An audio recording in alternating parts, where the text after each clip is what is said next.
Saudara pernah nonton Indonesian Idol? Satu kali waktu saya nonton itu ada satu penyanyi, dia nyanyi bagus sekali. Sampai dan di hati saya dialah pemenangnya. Tahu-tahu waktu dia selesai nyanyi dengan gampangnya Ahmad Dhani, Anggun, Rosa bilang gini, masih kurang baik. Padahal menurut kita dia sudah bagus sekali. Padahal waktu kita lihat dia nyanyi, gerakannya, gayanya, suaranya itu tidak ada lagi kekurangan. Tapi waktu juri tanya, nanti kamu kurangnya di sini, kamu kurangnya di sini. Tadi waktu kamu nyanyi gini. Kira-kira kenapa mereka bisa jadi juri? Karena yang pasti Ahmad Dhani, Anggun, Rosa, pasti mereka sudah punya pengalaman. Waktu saya baca tentang Anggun itu diakui di dunia ini. Sampai dia sudah pernah jadi 2 kali jadi duta global PBB. Dan penjualan albumnya itu pernah dapat penghargaan double platinum. Artinya dia pernah jual CD-nya nyanyi terjual 10 juta keping. Itu banyak sekali. Itu sebabnya mereka dipilih menjadi juri. Jadi betapa sulitnya untuk kita nyanyi di hadapan seorang yang ahlinya nyanyi. Nah, sangat sulit membuat juri kagum. Walaupun kita udah hebat sekali, sangat sulit membuat juri kagum karena itu ahlinya. Sangat sulit membuat orang kaya yang sangat kaya kagum dengan pemberian kita karena dia sudah sangat kaya dan dia punya semuanya. Nah, sekarang coba pikirkan tentang Tuhan Yesus. Gampang gak membuat Tuhan Yesus kagum? Dia yang menciptakan semuanya, dia yang membuat semuanya. Bagaimana caranya kita bisa membuat Tuhan kagum? Mungkin waktu kita nyanyi, Tuhan inilah yang ku mau. Orang melihat kita, bagus sekali dia nyanyi. Tapi pertanyaannya, apakah Tuhan kagum? Bagi Tuhan, hal-hal yang seperti itu, malaikat itu yang paling jelek mungkin malaikatnya, itu mungkin bisa lebih bagus dari Celine Dion. Bagi Tuhan melihat sesuatu yang hebat kelihatannya, itu udah bosan Tuhan ngelihatnya. Jadi bagaimana caranya membuat Tuhan itu kagum? Itu sebabnya kalau ada orang yang aku udah bisa gini dan sombong, itu dia nggak tahu bahwa sebenarnya semua yang dia lakukan itu belum ada apa-apanya.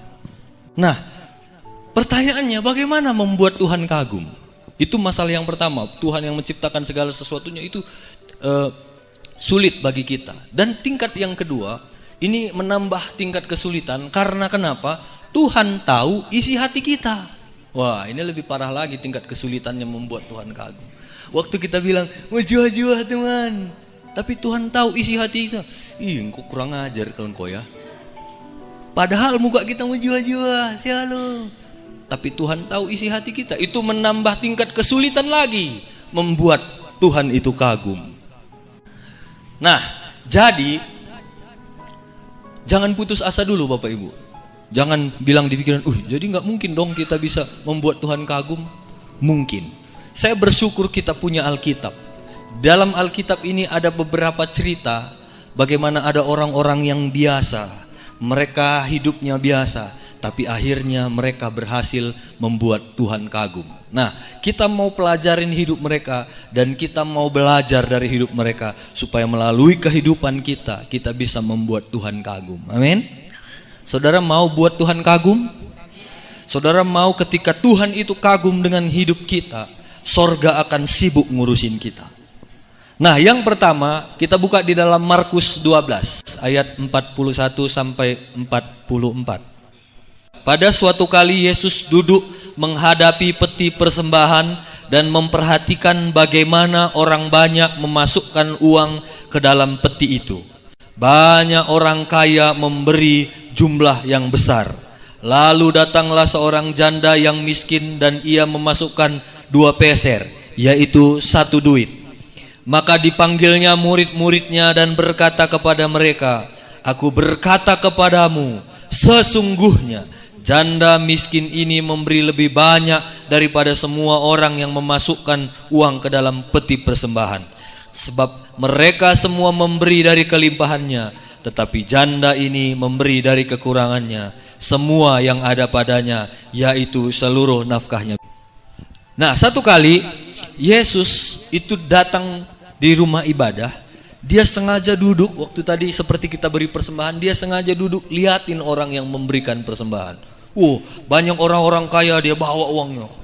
Mungkin nggak dilipatnya gini, dinampak-nampakkannya 100.000, 200.000, 500.000 masukkannya. Ada yang mungkin bawa kantongan plastik, ditaruhkannya. Ada yang mungkin bawa goni. Banyak orang membawa uang.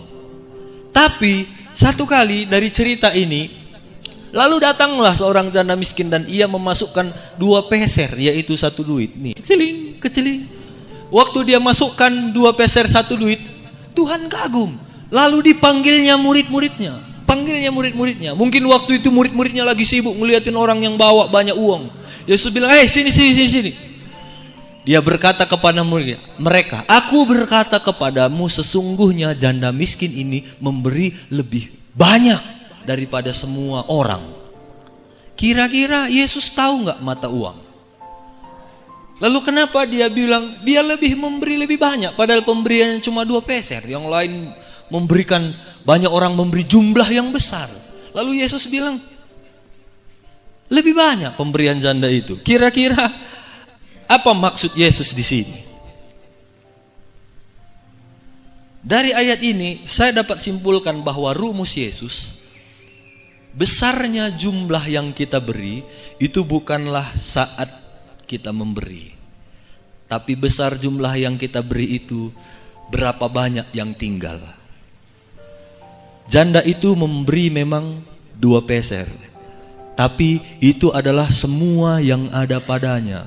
Itu adalah seluruh nafkahnya. Lanailit, inca, cuma 500 rupiah, cuma itulah hartanya. Tapi orang kaya itu memberi banyak, tapi di rumah masih lebih banyak. Nah, dari yang pertama ini kita simpulkan bahwa untuk membuat Tuhan kagum itu kita melakukan sesuatu dengan hati yang murni. Orang kaya memberi dari kelebihannya, orang miskin memberi dari kekurangannya. Nah, dari ayat ini seharusnya kita tidak bisa lagi berkata gini, berai, aku pilih ngabias. Janda ini juga lengah bias, tapi dia memberi dari kekurangannya. Itu sebabnya Tuhan, hebat ini, sini, ini pantas untuk kalian lihat, katanya sama muridnya. Karena Yesus kagum dengan seorang janda yang memberi dengan hatinya, seluruh nafkahnya, seluruh yang ada padanya. Jadi yang pertama yang membuat Tuhan kagum itu terpancar dari hati. Bilang kiri kanan, bereskan hati kita. Seringkali kita secara manusia kan melihat, saat diberikan orang misalnya 500.000 digini-gini, bapak si anu andai makan. Lalu habis pengumuman diumumkan, persembahan bapak si anu 5 juta. Wah, dia senang dia kan. Lalu datang lagi di bawahnya, persembahan bapak si anu 10 juta. Goncongan kok iyo. Awas koya minggu depan. Hatinya sudah gak benar. Tuhan gak suka melihat yang seperti itu. Bukankah ada lagu kita yang berkata, kau bukan Tuhan yang melihat rupa, kau bukan Tuhan yang melihat harta, hati, hamba. Itu yang Tuhan buat, membuat Tuhan itu kagum. Jadi yang pertama, ayolah kita melakukan segala sesuatu dengan hati. Dengan hati, melayanilah dengan hati. Menyanyilah dengan hati. Jadi jemaatlah melakukan segala sesuatu dengan hati. Buat Tuhan kagum. Itu yang pertama, dengan hati. Yang kedua, berani berkorban untuk kerajaan Allah. Matius 26 ayat 6-13. Ketika Yesus berada di Betania, di rumah Simon si kusta, datanglah seorang perempuan kepadanya membawa sebuah buli-buli pualam berisi minyak wangi yang mahal. Minyak itu dicurahkannya ke atas kepala Yesus yang sedang duduk makan. Melihat itu semua murid-muridnya gusar dan berkata, untuk apa pemborosan ini? Sebab minyak itu dapat dijual dengan mahal dan uangnya dapat diberikan kepada orang miskin. Tapi Yesus mengetahui pikiran mereka. Nah, Yesus tahu pikiran mereka. Itu adalah satu tingkat kesulitan yang dalam sekali. Mereka tahu, Tuhan Yesus tahu pikiran mereka. Lalu berkata, ngapain kamu menyusahkan perempuan ini? Sebab ia telah melakukan suatu perbuatan yang baik padaku. Karena orang-orang miskin selalu ada padamu, tapi aku tidak akan selalu ada bersama-sama kamu. Sebab dengan mencurahkan minyak ini ke tubuhku, ia membuat satu persiapan penguburanku. Aku berkata kepadamu, sesungguhnya di mana saja Injil ini diberitakan di seluruh dunia, apa yang dilakukannya ini akan disebut juga untuk mengingat dia. Wah, sampai Tuhan kagum, Tuhan bilang apa yang perempuan lakukan ini, itu akan diceritakan sampai di seluruh dunia. Sampai kita jemaat hari ini dengar cerita ini. Kenapa Tuhan begitu kagum dengan perempuan ini? Karena dia melakukan sesuatu yang tidak biasa. Dia mau berkorban memecahkan buli-buli yang mahal untuk satu kepentingan yang lebih besar, untuk kepentingan kerajaan Allah. Itu mahal, sampai semuanya murid-murid bilang mahal, pemborosan. Itu kata kasarnya murid-murid bilang, Yesus gak pantas dapat itu. Tapi wanita ini tahu sesuatu yang mahal itu dia rela tumpahkan untuk sesuatu yang jauh lebih mahal. Baginya Yesus itu lebih berharga. Saudara pernah ingat tentang Yesus memberikan makan dengan 5 roti dan 2 ikan? Yesus akhirnya memberi makan dengan 5 roti dan 2 ikan. Dan 5 roti dan 2 ikan itu didapat dari seorang anak kecil. Saudara tahu berapa orang yang ada di situ? Laki-laki saja 5.000. Dan biasanya perempuan lebih banyak, ya kan? Ada lagi anak-anaknya. Dari seluruh itu hanya didapat seorang anak kecil yang rela memberikan 5 roti dan 2 ikan. Yang ribuan itu di mana? Itu untuk meminta makanan anak kecil itu susah sekali. Mungkin Andreas waktu itu, entahlah deh, aku nang. Entahlah deh, nanti kalau adik kasih, abang kasih gini, enggak. Mungkin susah waktu itu meminta makanan anak kecil itu. Tapi akhirnya anak kecil itu memberikan, berkorban. Dia rela gak makan itu supaya dia berikan sama Andreas, supaya dia berikan kepada Yesus. Dari situlah, dari ribuan banyak orang, mereka hanya memberi, yang memberi itu hanya anak kecil. Ternyata dari sononya, dari dulu memang orang susah sekali untuk berkorban, susah sekali untuk memberi. Saudara, untuk membuat Tuhan kagum perlu ada pengorbanan. Saudara, ibadah di tempat ini, di gereja ini, saya percaya kenapa ibadah ini bisa berlangsung, karena ada orang-orang yang mau berkorban di ibadah ini. Mungkin saudara tadi ada yang datang tepat waktu, ada yang datang terlambat, mungkin ada saudara yang duduk. Saudara, bisa kita nyaman ibadah ini karena ada orang-orang yang mau berkorban di ibadah ini. Ada orang-orang yang selalu setia mengepel gereja ini. Ada orang-orang yang selalu setia mengelap kursi. Itu kalau nggak dilap, saudara duduk nggak nyaman, bisa berabu. Siap ibadah saudara gini-ginilah semua. Tapi ada orang-orang yang mau berkorban, elap, angkat bunga. Saudara, di kamar mandi kita selalu ada air. Itu ada orang-orang yang berkorban mengangkat air ke sana, membersihkan kamar mandi. Jadi untuk melakukan itu semuanya perlu ada orang-orang yang berkorban. Atau mungkin ada di antara saudara yang kami tidak tahu. Saudara setiap malam di rumah berdoa, Tuhan berkati ibadah kami besok, berkati Bapak Gembala, Ibu Gembala, semuanya seisi pastori jemaat, Tuhan berkati. Mungkin tidak ada yang tahu saudara lakukan itu, tapi saudara korbankan waktu saudara untuk berdoa.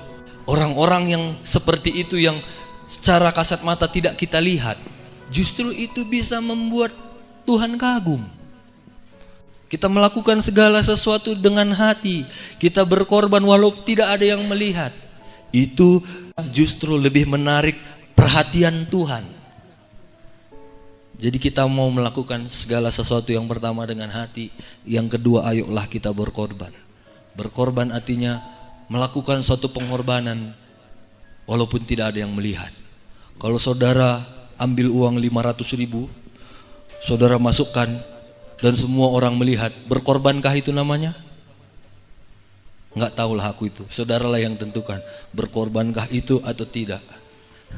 Kalau supaya di hati saudara, ingat Tuhan melihat hati, di hati saudara supaya orang tahu, nah, itu bukan pengorbanan. Itu tidak akan pernah membuat Tuhan kagum. Lihatlah, orang yang memberi banyak itu enggak membuat Tuhan kagum. Tapi orang yang memberi dengan hati, bukan masalah jumlah, tapi hati, itu yang membuat Tuhan kagum. Ayolah kita sama-sama berkorban. Berkorban. Berkorban. Saya merasa kekurangan kita itu kurang berkorban. Bukan bercerita tentang uang. Ya, berkorban. Sesibuk apapun kita, ayolah belajar sediakan waktu untuk Tuhan. Tuhan udah kasih waktu kita 6 hari untuk bekerja. Hanya 1 hari aja Tuhan tuntut. Itu pun cuma 2 jam. Ayolah kita sediakan waktu. Itu yang membuat Tuhan kagum. Ingat, kita gak lama di dunia ini. Mungkin besok, lusa, atau mungkin tahun depan, atau nggak tahu kita kapan, atau mungkin pulang ibadah ada kereta kenceng, meninggal, kita nggak tahu. Tapi apa yang kita bisa buat selama kita hidup, buatlah, membuat Tuhan kagum. Dan yang terakhir, yang pertama kita melakukan dengan hati, yang kedua ayo kita belajar berkorban, waktu, tenaga, pikiran, uang, apa saja yang bisa kita korbankan untuk kerajaan Allah. Yang ketiga, iman. Matius 26 ayat 6-13. Ketika Yesus masuk ke Kapernaum, datang seorang perwira mendapatkan dia dan memohon kepadanya, "Tuhan, hambaku terbaring di rumah karena sakit, lumpuh, dan ia sangat menderita." Yesus berkata kepadanya, "Aku akan datang menyembuhkannya." Tapi perwira itu jawab kepadanya, "Tuhan, aku gak layak menerima Tuhan di rumahku. Katakan saja sepatah kata, maka hambaku itu akan sembuh. Sebab aku sendiri seorang bawahan, dan di bawahku ada pula prajurit. Jika aku berkata kepada seorang prajurit, pergi, maka mereka akan pergi. Dan kepada seorang lagi, datang, maka mereka akan datang. Ataupun kepada hambaku, kerjakan ini, maka dia akan mengerjakannya." Setelah Yesus mendengar hal itu, heranlah ia dan berkata kepada mereka dan yang mengikutinya, "Aku berkata kepadamu, sesungguhnya iman sebesar ini tidak pernah aku jumpai pada seorang pun di antara orang Israel." Yesus kagum melihat perwira ini. Pangkatnya sudah tinggi. Tapi satu kali pangkat yang tinggi itu datang sama Yesus, "Tuhan, sembuhkan hambaku." Hambanya. "Oke, kalau gitu ayo kita ke rumahmu," kata Yesus. Dia bilang, "Tuhan, gak layak aku menerima engkau. Katakan saja sepatah kata, hambaku pasti sembuh." Wow, itu tingkat imannya begitu tinggi. Imannya, perkataannya bilang, "Yesus, katakan sepatah kata, anakku pasti sembuh." Dan Yesus bilang, Yesus heran. Yesus belum pernah lihat orang seperti itu di Israel. Sampai Yesus bilang, "Imanmu menyembuhkan." Waktu dia pulang, perwira itu pulang, hambanya betul-betul sembuh. Jadi yang ketiga yang membuat Tuhan kagum dari hidup kita adalah iman kita kepada Tuhan. Kalau iman kita itu kuat, perkataan kita juga akan seperti prajurit ini. Pasti sembuh. Pasti diberkati. Pokoknya perkataan iman. Jadi hari ini ada 3 hal yang perlu kita pelajari. Itu bisa membuat Tuhan kagum. Yang pertama, kerjakanlah segala sesuatunya dengan hati. Dari hati. Biar orang tidak melihat, tapi ketika kita melakukan dari hati, itu Bapa di sorga itu kagum melihat kita. Jangan suka melakukan segala sesuatu supaya dilihat orang.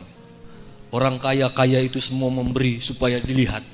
Tapi Tuhan sedikit pun gak peduli, dia cuek. Karena baginya hati itu jauh lebih penting. Yang kedua, kita harus berkorban. Pengikut Kristus itu artinya berkorban. Yesus gak pernah bilang, "Kalau kamu mau ikut aku, kamu pasti diberkati. Kalau kamu mau ikut aku, kamu harus benci setan." Enggak. Yesus selalu bilang gini, "Kalau kamu mau ikut aku, pikul salib." Ya kan? "Kalau kamu mau ikut aku, gak pantas kamu melihat ke belakang lagi. Kalau kamu mau ikut aku, pikulku." Yesus jujur. Dia bilang kalau kita mau ikut Tuhan harus berkorban.